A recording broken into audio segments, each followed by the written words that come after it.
sisters, let us acknowledge our sins and so prepare ourselves to celebrate the sacred mysteries. I confess.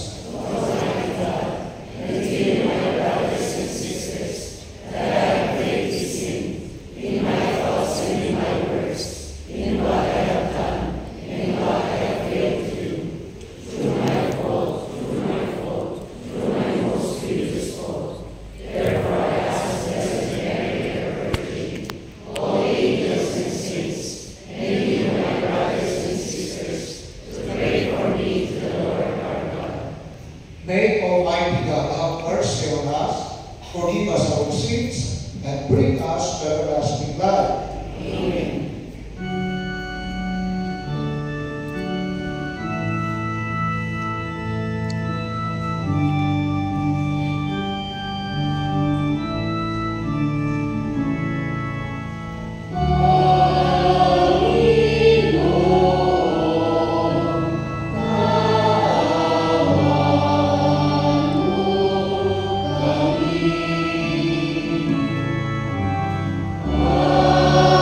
Amen.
whose will is to restore all things in your beloved Son, the King of the universe.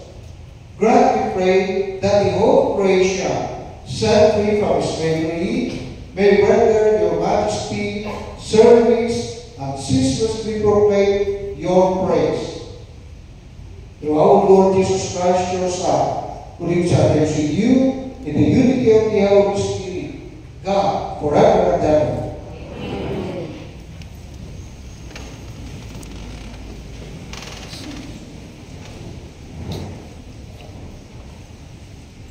A reading from the second book of Samuel. In those days, all the tribes of Israel came to David in Hebron and said, "Here we are, your bone and your flesh.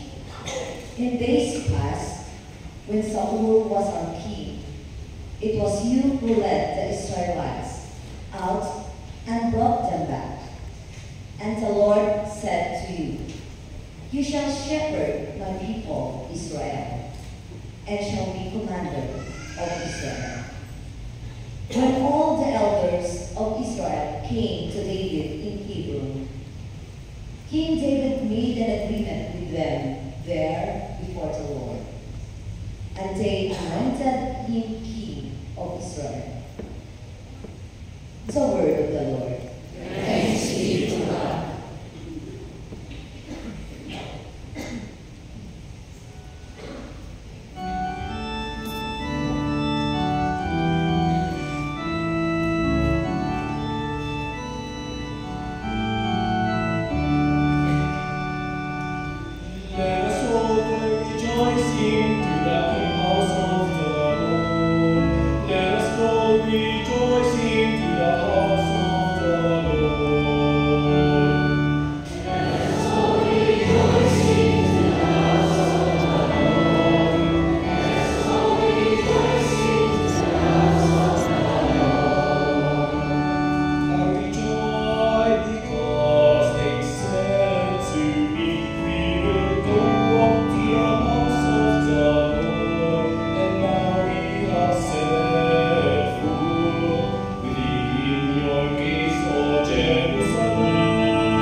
A reading from the letter of St. Paul to the Colossians.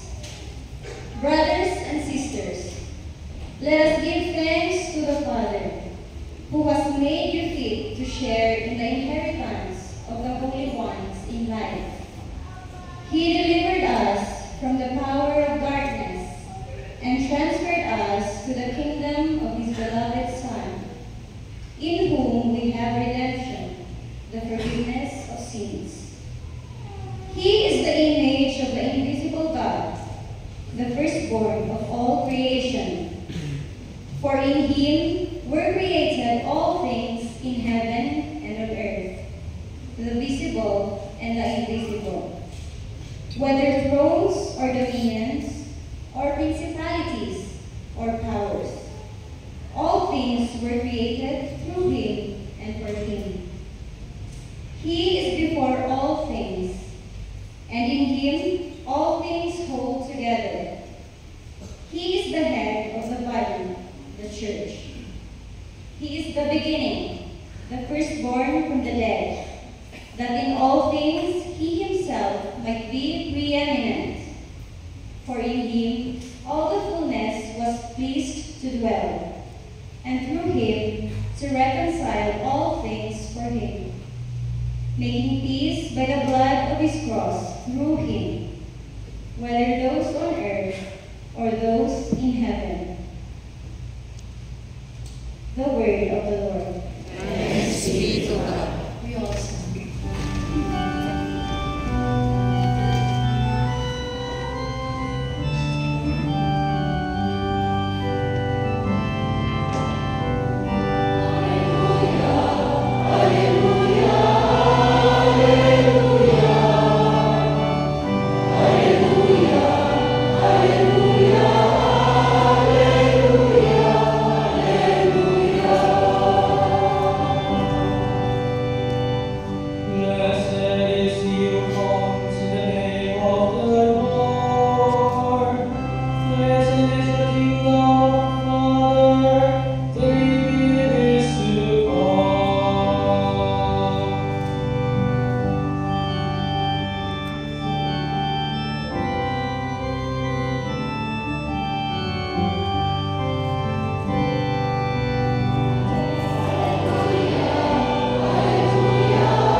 The rulers sneered at Jesus and said, "He saved others, let him save himself. If he is the chosen one, the cries of God." Even the soldiers jeered at him. As they approached to offer him wine, they called out, "If you are the King of the Jews, save yourself." Above him there was an inscription that read, "This is the King of the Jews." Now one of the criminals hanging there heard Jesus saying, "Are you not the Christ? Save yourself and us." The other, however, rebuking him, said in reply, Have you no fear of God? For you are subject to the same condemnation. And indeed we have been condemned justly, for the sentence we receive corresponds to our crimes. But this man has done nothing criminal. Then he said, "Jesus, remember me when you come into your kingdom." He replied to him, "Amen, I say to you, today you will be with me in paradise." The Gospel of the Lord. Praise to you, Lord Jesus Christ. Please remain silent.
anniversary in the priesthood, Father Larry Lardar, OAR, Father Anthony Amigueo, OAR, Father Dario Ortilla, CICM, Father Nicolai Bangkana, Diocesan, Father Riamor, Koreano na ng isip.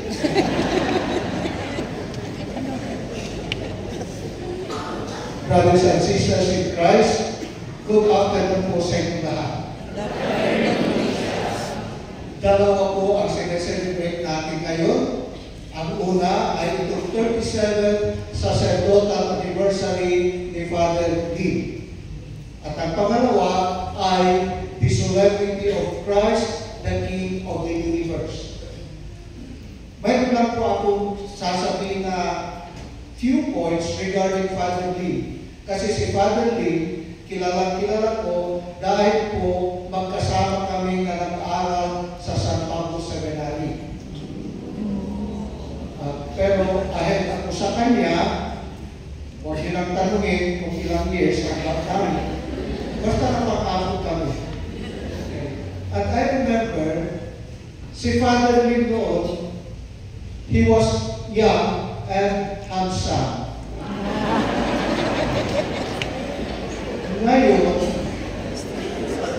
Ngayon, he is only handsome. Kasi, si Father Lee, kahit kung seminarista pa kami, ganyan yan, tahimik. At napakasimple na tao. Gingiti-ngiti, at yung lakad niya ngayon, yun na pa rin yung lakad ng But he was very humble, he was very simple, he was very friendly. And then, yun na nga, matagal na hindi kami nakita kasi sa Pangasinan ako nagparo siya dito until finally, after so many years, nakita kami nung binisita niya ako sa parokya ko sa Pangasinan. So now you understand kung bakit hindi ko maintindihan ang imbitasyon ni Father Lee. Sa totoo lang po, kagagaling ko sa Batayan, sa Bugyas Central. Kagagaling ko doon kasi nag-isa ko doon sa pamangkin ni Father Lee na si Father Loren William. And then agad-agad dumiretso kami dito. Bakit? Kasi hindi ko maintindihan si Father Lee. Okay. O siyempre, kayo parokya, kasama na kayo doon sa hindi ko maintindihan. Anyway, that is my short sharing kay Father Lee. Next time na lang, kung gusto niyo pa mga masasabi sa kanya, later on na lang. But the second and much more important celebration today is the solemnity of Christ, the King of the universe. Tayo po, na mga Katoliko, dalawa ang kalendaryo na ginagamit natin. Ang isa ay yung tinatawag na civil calendar. Ito po yung mga kalendaryo na isinasabit natin sa dingding ng ating mga tahanan. Pero ang pangalawa ay yung tinatawag na liturgical calendar. At itong liturgical calendar, ito po yung mga schedules ng activities and celebrations sa simbahang Katoliko. At ayon sa liturgical calendar, ngayon ang last Sunday of the year. But then, ngayon din po, ayon sa liturgical calendar, ang solemnity of Christ, the King of the universe. So ang tanong, bakit ba ang simbahang Katoliko pinagsabay niya ang celebration ng last Sunday of the year at saka solemnity of Christ the King? Bakit? Ganito po yun. Kasi ang last Sunday of the liturgical year reminds us of the end of the world. Last Sunday reminds us of the end of the world. At kaya isinabay ang solemnity of Christ the King sa reminder of the end of the world dahil gustong ipaalala sa atin ng simbahan na sa katapusan ng mundo, lahat ng mga hari dyan, lahat ng mga emperor, lahat ng mga namumuno kung saan-saan man sa buong mundo, lahat yan ay mawawala. At iisa lamang ang maiiwan na hari. Sino? Si Jesu Kristo. Kasi siya ang tunay na hari. Kaya nga ang tawag natin kay Jesus Christ ay He is the King of Kings. Hari ng mga hari. Now, my dear friends, marami pong dahilan kung bakit dapat lang natawagin natin siyang King of Kings. But let me just cite two reasons why we call Christ the King of Kings. First, we call Him the King of Kings because of who He is. Second, we call Him the King of Kings because of what He did. Okay, unahin natin. Christ the King of Kings because of who He is. Si Jesus Christ ay tunay na Diyos at tunay na tao. Ngayon, kung titignan muna natin yung kanyang pagka-Diyos at titignan natin ang ating mga sarili, definitely, there is no point of comparison. Kasi Diyos siya, tayo mga tao lamang. So we cannot even compare ourselves. Kaya we are reduced to humility. Kaya nga, we worship God. We worship Jesus Christ. At siya lang ang ating worship. We do not worship the Blessed Virgin Mary. We do not worship the saints. Yes, we venerate them. Pero pagdating sa worship kay Jesus Christ siya, dahil siya ay Diyos.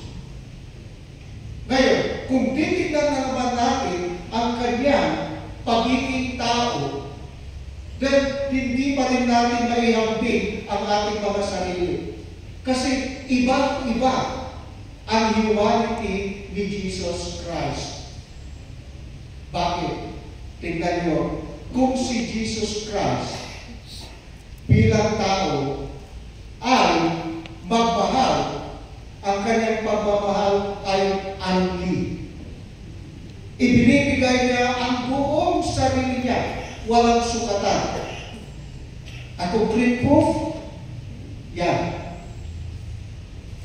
Yung kanyang crucifixion. Pero tayo, kung tayo ay magmahal, kadalasan ang may sukatan at ang sinusukat natin, ano naman ang mapapala? Okay. I love you kung, ano na, kung may makukuha ko. So, you see, ibang-iba si Kristo kung magmahal. Now, okay. Punta naman, that is Jesus Christ on who He is. Divine and perfect human.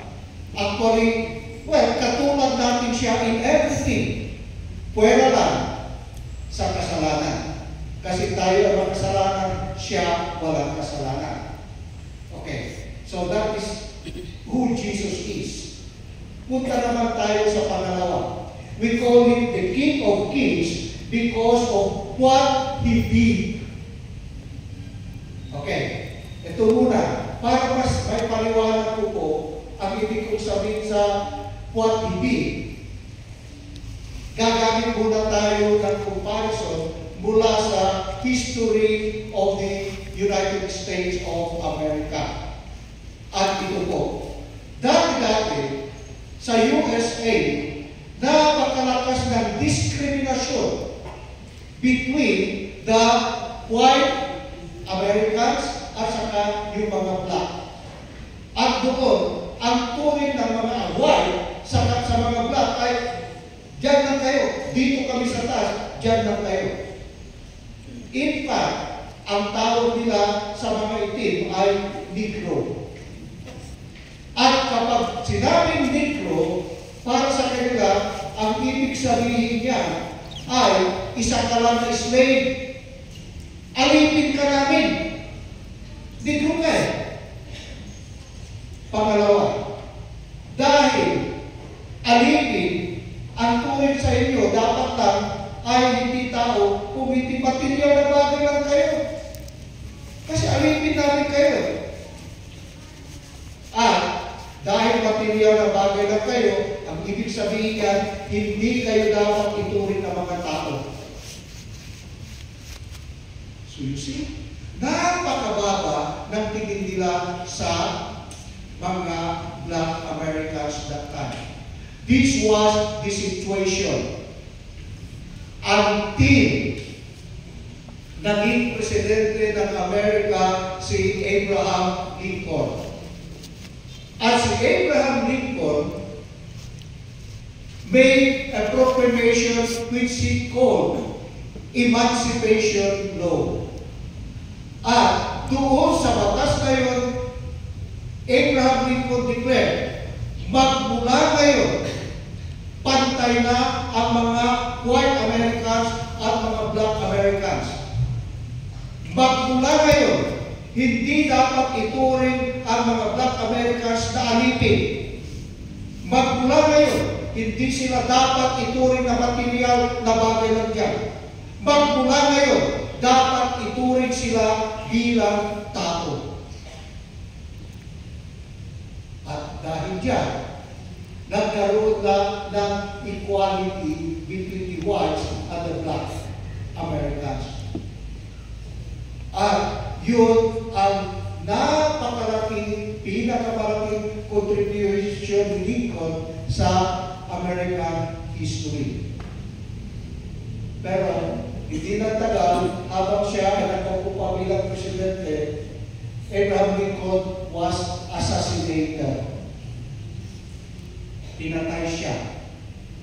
And nung siya ay iuwi na sa kanyang home state of Illinois, idinaan siya sa Cleveland, Ohio para sa last viewing ng kanyang bangkay.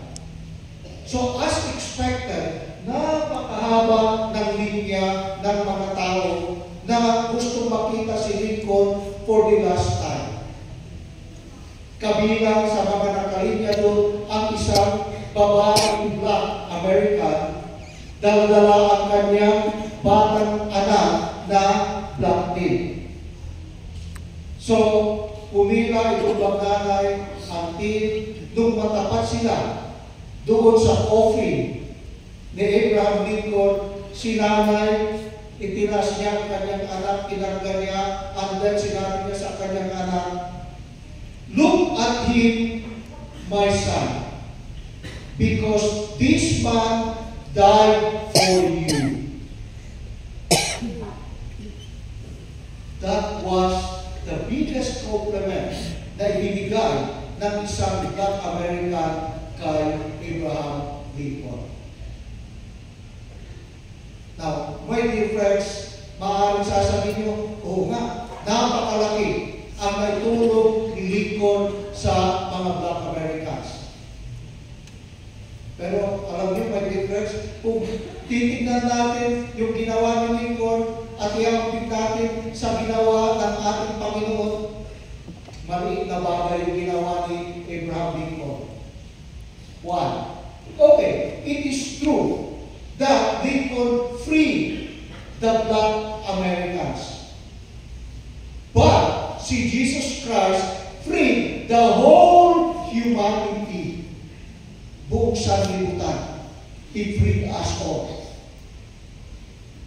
Number two, Abraham Lincoln freed the black Americans from the grip of the white Americans.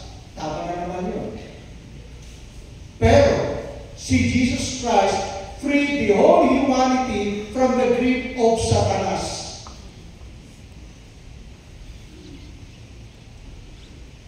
Third, si Abraham Lincoln gave a better life on earth sa mga Black Americans. Pero si Jesus Christ gave a better life for all of humanity. He gave meaning to the life of us all here on this earth, as well as He gave us a chance to enter heaven. So, maliit na bagay lang yung ginawa ni Lincoln kung i-compare mo sa ginawa ni Jesus Christ. And that is the other reason why we call Christ the King of Kings, because of what He did. So, yun. We call Him the King of Kings, first, because of who He is. Second, because of what He did. Now, tayo na mga sumasamba kay Kristo as the King of Kings, tingnan naman natin kung may epekto ba itong dalawang puntos na ito sa ating pamumuhay. First, tingnan mo on who Christ is. At then tingnan mo ang iyong pamumuhay, brother. Tingnan mo ang pamumuhay mo, sister. Who are you naman? Masasabi mo ba na at least ginagawa mo ang makakaya mo, nagsusumikap ka to imitate the goodness of Jesus Christ, of who He is. Second, tingnan mo yung mga ginawa ni Jesus Christ sa kanyang kapwa. What Christ did. And then, tanungin mo ang iyong sarili. What are you doing to help other people also? Amen.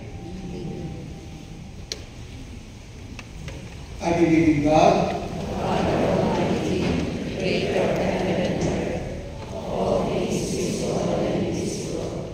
I believe in one Lord Jesus Christ, the only begotten Son of God, born of the Father before all ages, God from God, light from light, true God from true God, begotten not made, consubstantial with the Father.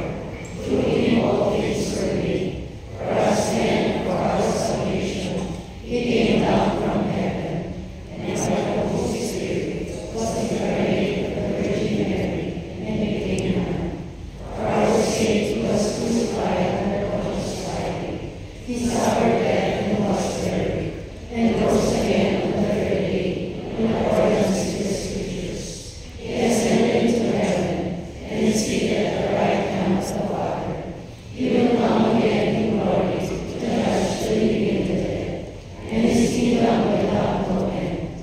I believe in the Holy Spirit, the Lord and giver of life, who proceeds from the Father and the Son, who with the Father and the Son is adored and glorified, who has spoken through the prophets. I believe in one holy Catholic and Apostolic Church. I confess one baptism for the forgiveness of sins, and I look forward to the resurrection of the dead and the life of the world to come. Amen.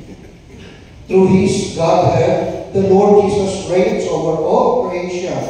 Let us ask our Heavenly Father that we may reflect His Son's reign in everything we do, as we pray, Father, may your Son always reign in us. Father, may your Son always reign in us. May God, people faithfully exercise their priestly, kingly, and prophetic roles for the spread of Christ's kingdom here on earth. We pray. Father, may your Son always reign in us. May church and government leaders exercise their authority not by lording it over other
Heavenly Father, you show your love for us by sending us your Son to be our Savior and King. Help us to proclaim His kingship of love and truth among men and women. We ask this through Christ our Lord. Amen. Please be seated.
Pray, brothers and sisters, that my sacrifice and yours may become acceptable to God, the Almighty Father. May the Lord accept the sacrifice of your hands, for the praise and glory of His name, for our good and the good of all His holy church. As we offer you, O Lord, the sacrifice by which the human race is reconciled to you, we humbly pray that your Son Himself may bestow on all nations the gifts of unity and peace, through Christ our Lord. Amen. The Lord be with you. And with your spirit. Lift up your hearts. We lift them up to the Lord. Let us give thanks to the our God. It is right and just. It is truly right and just, our duty and our salvation, always and everywhere to give you thanks, Lord, Holy Father, Almighty and Eternal God, for you anointed your only begotten Son, our Lord Jesus Christ, with the oil of gladness, as eternal priest and king of all creation, so that, by offering himself on the altar of the cross, as a spotless sacrifice to bring us peace, he might accomplish the mysteries of human redemption, and, making all created things subject to his rule, he might present to the immensity of your majesty an eternal and universal kingdom, a kingdom of truth and light, a kingdom of holiness and grace, a kingdom of justice, love, and peace. And so, with all the angels and archangels, with thrones and dominions, and with all the hosts and powers of heaven, we sing the hymn of your glory, as without end we